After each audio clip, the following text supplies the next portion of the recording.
Hey guys, hope you're all doing well.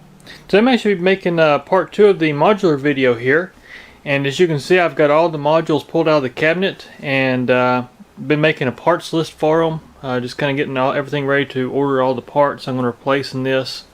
Really just all good preventive service stuff. It's really what I'm doing. I've got it fully working now, so all the modules do work.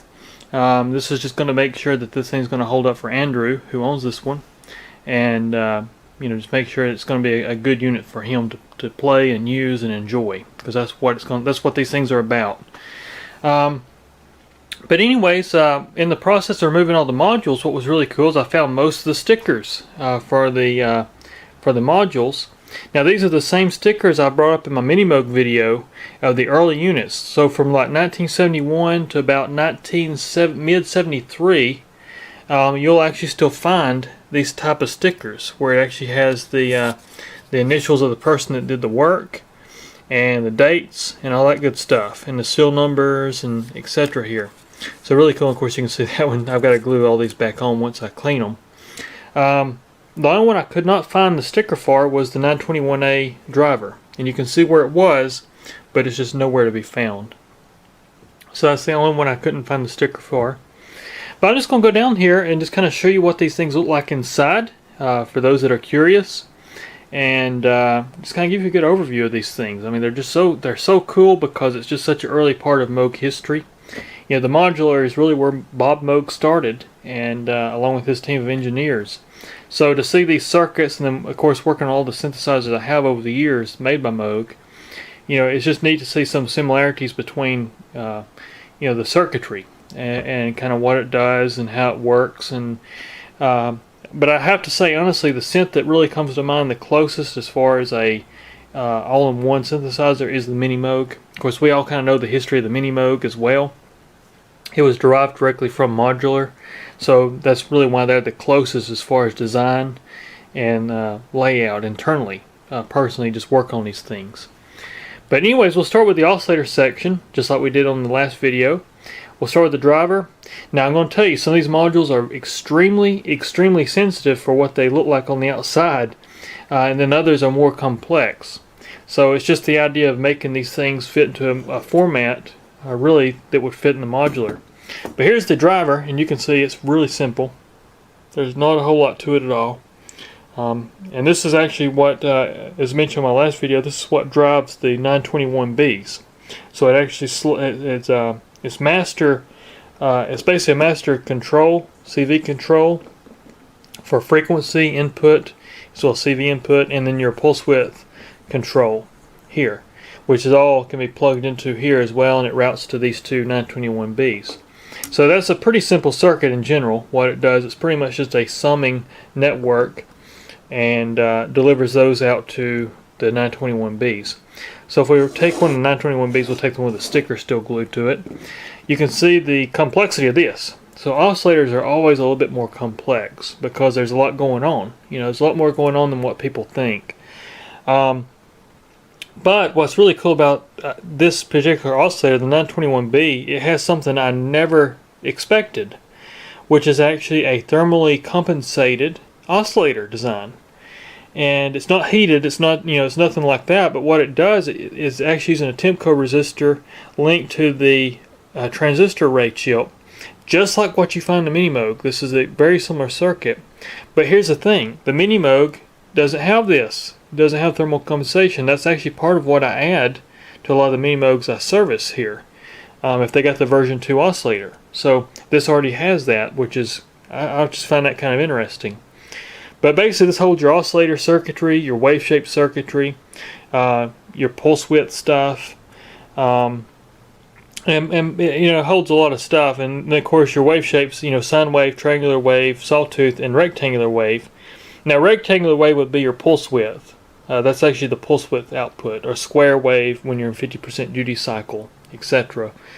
But yeah, just a really cool board there, you know, really neat. But you can also see how they all plug in. It's kind of like a mini Moog. It has that edge connector. The difference is this has floating edge connectors instead of mounted to a chassis like a mini Moog has. But I'll show you the codes here. So we'll go and pull these two oscillators out together here. Same thing on this one, exact same build. But if we look at the date codes on this, so this is what makes early mini Moog or early Moogs in general just so cool, is that you can see the serial number and you can see how it went through the process. And so this is serial number 34 and this is 35, so they're sequentially in order. So this one was built first, second off the assembly line. They were built, it looks like they're actually final assembly was on August 28th, 1972. This one here was 29th. So August 29th was when this was assembled. They were both mechanically inspected the 30th of October, 30th. I'm sorry, August 30th, and then they were electrically tested on. Looks like this one is actually done on September 8th, 1972. And this one here was actually done on the same day the mechanical. So it was actually tested, or day after. It was August 31st. Looks like on that one. I can't read that as well, but it looks like August 31st. So August 31st, and this was tested September 8th. So that's kind of interesting. They actually already had them built, and they were sitting probably in the line to be QA'd, is why they have a different date. So pretty cool stuff. That's part of what makes this stuff so cool. Is just seeing the date codes and all that kind of stuff. Now the 921, this is the oscillator I had to repair. This is the one that was dead on arrival. And it's interesting because you pull it out here. Now this is the self-contained oscillator. This is the one that doesn't require the driver and all that kind of stuff. It's just a self-contained oscillator, so it has everything in it that it needs. It's actually serial number 7. So serial number 7. Now Moog started with 1000 serial number, so 1001 is where they actually started. And so this would make this the 7th unit built, if that's the case, if they use the same coding on the serial numbers on their modulars. It was actually mechanically inspected August 31st, 1972. Looks like the electrical test was done October 16th, 1972, so it was tested a little later. Once again, these things probably sat on the shelf and were, tested as they went through the stack. But it's got the same oscillator board as you see in the 921Bs. All these numbers are getting confusing to me. But the 921 is the same board as the 921B as far as the oscillator, but you can see it's missing a lot of the circuitry down there. And they added expansion board, so it's actually got an expansion board right there, which handles part of that circuitry there. And like I say, this one's got its own pulse width control. It's got it's got a little extra stuff going on there. It's got a clamping trigger, so it's got a little bit more complex, but it's the same same architecture basically as the 921B. And I'm sure that's why they kept the 921 in the series, and they just called A, B, and then just 921, because they are sharing some of the same circuitry. The random noise generator, this is a real simple one. Noise generators are typically pretty simple. They've got basically a transistor that generates noise, and they got all the circuitry to filter that noise to make pink and white and that kind of stuff with a gain setting. So it's got a little amplifier in there that actually sets your gain, so you can adjust the level output of this thing. And it was actually, this is the 129th unit, and it looks like it was actually built July 6th, 1972, and it looks like it went through listen test on July 6th, 72 as well. So this one was tested the same day it was actually built. So pretty cool there. But once again, you can see how some of the stuff's pretty simple. So that's your noise generator. So the next unit we'll be looking at is the actual reverb unit. And as mentioned, it actually uses a real spring reverb in this thing. So this is your reverb circuit here. You can see the springs. And basically the way this works, it has a transform one end that vibrates the strings, and on the other side it has a pickup, which is all inductance based. And just really cool. So it picks up the vibration of the strings, and it's got the circuitry back there for amplification, driving, all that kind of stuff. But the date code on this one, this is serial number 201. Now it looks like, it's interesting because it looks like they covered up the serial number. It had something written behind it at one time, and I don't know if it was rebuilt or something, maybe. I don't know. But it has, you can kind of see it's got like a 2 back here, but I can't really make it out. But anyways, it's 201 there. 905, so it is a 905 module, and it was actually built, looks like it was actually built August 1st, 1972. That's when it's finally, final assembly, and it was actually listen tested in August 8th, 1972 by ASP. So that's the actual initials of the person that would have been doing the testing. But that's the reverb unit, and of course you can see the tank in here. The actual reverb tank is actually made by Gibbs. So let's see if I can get some lighting in here. Gibbs Special Products Corporation, and that's out of Janesville, Wisconsin. So that's actually who made the reverb tank circuit there. So really cool stuff, really neat. So that's the reverb unit, and then we got the fixed filter bank. This is another one of those really cool modules right here. Let me zoom back in a little bit. So this is actually the one I was telling you about on my last video. You can think of it like a resonator, kind of on a Moog. But what's difference is that where the Moog uses, op amps, it's pretty much op amp based. This is inductance. So you can see these big old inductors. They kind of like s'mores, like ginger wafers stacked there. But that's your inductors there. And so it's all inductance based, kind of like what you'd find in old organs, as far as tone, filtering using inductance. But it's got two sides of it here, and that makes up all the frequency ranges that you control with these pots on the front. You can also see all the pots on the back. Now what I'm going to be doing as part of the service, I'm going to be taking all these pots out, opening them up, flushing them. They're sealed pots, so you actually have to take them apart. I don't drill holes in them like some people do. Don't do that. I heat them up, take them apart, clean them, flush them. It also lets me inspect the carbon wear, because if there's a lot of carbon wear in these things, then I know I probably need to just replace the pot. If there's like a lot of flakes in there. Typically on things that are used a whole lot, you'll see a lot more wear. But it's actually kind of rare. These pots hold up extremely well. So it's rare actually have to replace them, unless it's just something that's just really been used. But that's the fixed filter bank. It was actually made, it's serial number 131, or 1131. So like I say, I don't know if Moog start with 1001 on their serial numbers on these or not. But the mechanical inspection was done October 9th, 1972. So that's actually when this thing was finally inspected. Don't have anything as far as the final assembly, so they never did check all that off. And sometimes you run into that with these things. They won't necessarily always write it off. This next module is very cool. This is the transistor ladder filter, the 904A, and it's really cool. So we've got inside here, you can see this side here is not quite as impressive. I mean, there's circuitry there, and that's part of your, your buffering and all that kind of stuff. But if we go to the other side of this thing, you'll see some very familiar kind of circuitry. So there's your transistor ladder filter down there. Now the differences between this and like what I've shown in mini Moogs is that these capacitors are usually put with the transistors, and the resistors are put there, so it actually looks like a little ladder. In this case, they actually use larger capacitors, and there's more capacitors, because what's really interesting is that this has a switch on the front called frequency range.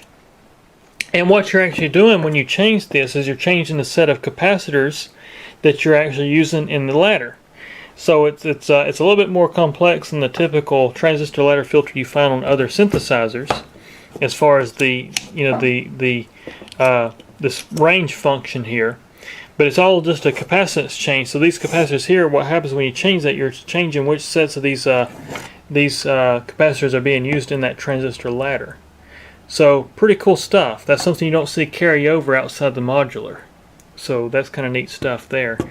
This is serial number 318, based off the serial number here, and it was actually, looks like it was electrically tested August 14th, 1972, and it was a PC assembly by, it looks like MW, whoever MW was. I'm not familiar with that signature, but it was actually assembled in July 20th, 1972. But once again, that's really a cool module right there. That's one of the cool ones for sure. Next, we got the voltage controlled amplifiers, the 902s. And if we pull those out, You just kind of get a look in there real quick. So pretty neat stuff. Everything's discrete, you know, pretty much in a lot of these early stuff. And now once again, in the Mini Moog, you'll find a lot of discrete circuitry as well. You know, so it's got some relationships there with the Mini Moog. Later on, Moog would start, you know, using a lot of op amps and things like that to, you know, save room. I mean, that's what you do. That's a lot of money, probably right there, buying all those transistors and matching them and that kind of stuff. But this serial number 732, it looks like it was actually final assembly was done on October 18th, 1972, and electrical test was done on October 20th, 1972. So that's when this one here was actually tested and everything. We got another voltage controlled amplifier, which is actually once again a sequential serial number, so 1733, 1732, or 732, 733. And same thing, it was actually built the same day. Yeah, it was built October 18th, 1972, and it was tested the same day as well, so October 20th, 1972. In exact same circuitry, as you can see. So that's your VCAs. And then we got the envelope generators. So here's the envelope generators here. We got 3 of them. And so we'll pull this one out, show you the inside of this one here. So you can see it's not a real complex circuit, but all this stuff's critical. You know, no matter how simple it is, it's all critical pieces, because without envelope generators, you know, we wouldn't have the control we have over the VCAs and filters. So they're very important. This one here is serial number 778, and it looks like it was actually built October, I think that's 24th, 1972. Mechanical inspection was done October 24th, 1972. And then, of course, the electrical test was done the same date. And just really cool. You know, like I said, I just love seeing these stickers. That's really part of what makes the history of this stuff so much fun. Once again, look inside there. So we got 3 of these. And they're all identical as well. Now, what's interesting, you'll see one of these that doesn't have a sticker. So I think one of these was added actually later. And I'll show you why I say that. So talking earlier about how Moog went away from these stickers in like mid 73, you'll actually see that. So here's a 1973 module, and you can see they go to a yellow tag. And you can start seeing that they don't really have as many signatures. They have more of like the QA stamps and that kind of stuff. And but you can see this one actually was made, looks like November 15th, 1973. That's when this was actually made. And but yeah, that's just kind of cool. This is serial number 7414. So it jumped drastically in serial number. So I don't know if when Norland took over, which this would have been a Norland tag here. I don't know if when Norland took over they changed the serial number, you know, representation of these units or what. But I know it didn't. I know it didn't go to 400. I don't believe like that, or 7,414. So I don't really quite understand the serial number on these particular units, like I do other Moog products. But you can kind of see it's the same thing though. A little different color circuit board, but it's the exact same module. And then of course, then we got the multiples, which you saw, which is so simple. I mean, I don't even really want to show it, but basically all it is just a set of jacks. They're tied together, so you can, you know, plug something in here and then use another signal out, and then kind of route several signals into one bank, so to speak. So that's all that really does. And of course, mentioned earlier on my first video, I did show you this one already. It's the filter and attenuator. It's just a set of capacitors you change to change the filtering style. So that's really what it is. No power. There's really not even there might be a signature right there. I can't hardly make it out though. Let's see if I can get that on camera. The camera might show it up better, but I really can't make it out. If that even is, it might just be scratches from the unit. I can't really tell. I do see a little blue dot down there, like maybe they had completed it. And there is a QA number there. So I don't know. There's a QA number right there. So there's a few little marks there, but not very much. So now I'm going to take you over to the modular cabinet, and I'll show you this real quick. So here's the cabinet without any modules in it, as you can see. And of course I'm going to be doing a really deep cleaning on this thing. It's really dusty and dirty because this module, like I said, had been setting for many years before Andrew got it, and so it just needs, it needs some good, TLC. But talking to the back of the connectors, you can see here how Moog would connect these things up. Now, what makes Moog interesting is that you can't just take a module and just plug it in any fashionable way. A lot of these are pre-wired for what they're going to be doing.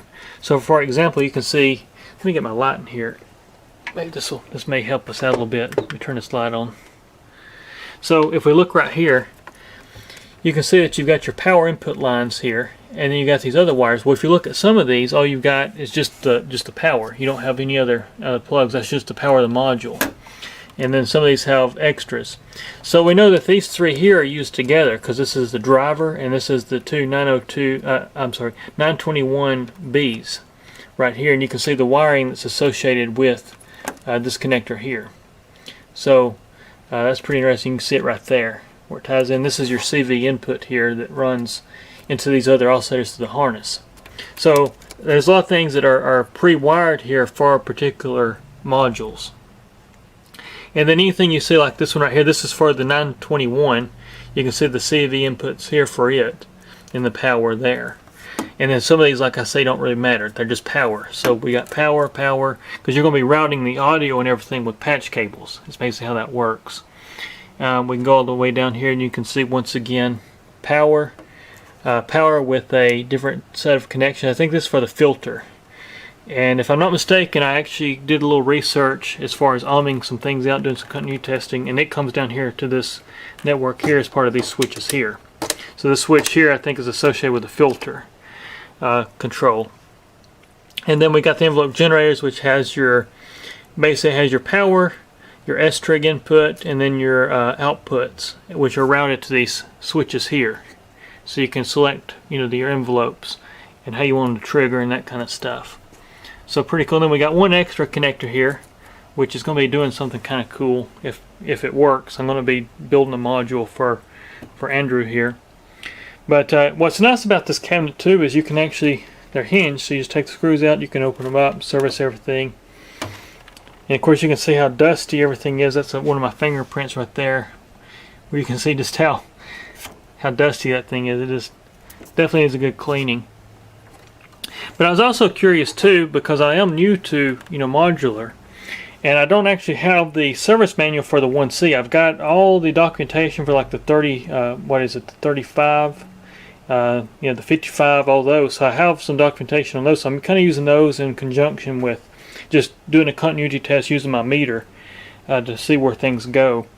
But these two panels here, I never could get them to light up or anything, and come to find out they're not even wired in. So they're here. You don't have any wiring here. It's got these little resistors here that actually would tie in for CV control that would go to your harness if you added it, and they're not being used either. So they're just kind of sitting here. And I'm guessing this would be used if you expanded the cabinet or if you expanded modules and you needed more CV control, or you didn't want to have them all routed to one set. You could use these. So I think these are just extras. Now the amplifier and everything here for the summing is actually used, so you actually still got a little mixing amplifier and gain stages and inverted and non-inverted output, which is what you see here. That's this board right here with your calibration points. But as far as these go, they're actually not used on the CV stuff. So pretty interesting stuff there. You can see one that's wired. So here's one that has a shielded wire coming out of it, and that was to actually go up to this connector here, which you see here for the 921 oscillator. So this is where you actually select what you want it to do. But you can sell the extra harness right here, but that these don't have. So that's real interesting. But looking at power supplies in this thing, I think they've been updated. I don't believe these are actually Moog power supplies here. They're made by Solar Electric, and basically one of them is a 6 volts and 5 volt power supply, so it delivers two different voltages, DC voltages. And then this one delivers 15 volts and 12 volts. I don't believe the 15 volts, I don't know of anything in this thing yet that uses 15 volts. So I don't know if the 15 volts is actually even being used in this supply. But they got it routed all over here. And you got this transformer, which threw me off. I was like, why would you have a transformer if these already have transformers? Well, I believe what this transformer here is for is the lights. So when you flip these switches on the front, they actually light up in the back. And I believe that's what this transformer here drives, because they're not LEDs. This is before LEDs. They actually use incandescent bulbs. So that's part of what drives your lights for your switches, from what I've gathered. But just really interesting, you know, really cool design. The cabinet is just amazingly how it's built. Really stout design. And also I'll show you this too. So the cabinet itself has a sticker on the back here. Now when Andrew got this thing, he actually got it from the serial number. So what they would do, they'd actually write the owner's serial number, or they'd write who it was for and then write the serial number below it. I've just now realized that if we look at the sticker. But you can see that it has the model and the serial number, but it also has a third blank right there with the person's name that this was going to. So this is the 1C system, and it actually was built for Robbins, which is who Andrew got this unit from. And then if we look at the serial number, it's 1003 1072 0344. That's the actual serial number of this unit. So that's pretty cool. You know, pretty cool stuff there. RA Moog sticker there. And just really neat. But you can see the harness, how they route the harness up here. They tie into it with these terminal blocks. And just really neat. It's just a really neat. Oops, let me flip my light around here. But yeah, you can just kind of see how this thing looks. Now that back panel comes off. That'll be coming off. I'm actually be cleaning this thing up as well. Really good. Just getting everything cleaned up in here. But also the keyboard, as you can see, of course you heard it last time, but it's definitely needs a rebuild. Those key bushings are gone. But I'll be rebuilding the keyboard as well. And of course I'll be, you know, documenting more on that as well here. But anyways, guys, I just thought you might appreciate seeing the inside of this thing and just getting a good look. But this is there'll be another part of this video as we continue through the work on this thing. But thanks for watching, and there'll be more to come here very soon. Take care.